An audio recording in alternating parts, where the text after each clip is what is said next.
How to change your email on Spendee application. Are you guys facing issues to change your email on Spendee app? If that's so, then this video might help you out.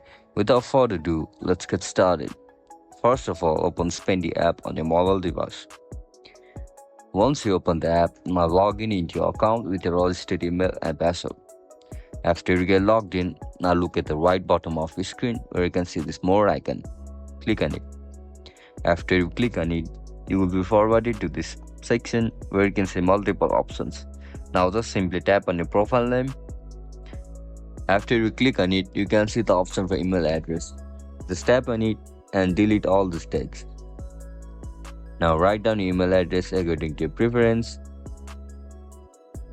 And that's it guys, that's how you're gonna add email address on the Spendee application. If you guys found this video helpful, don't forget to like, share and subscribe to our channel. And if you guys have any issues regarding Spendee, make sure to comment down below. Bye bye.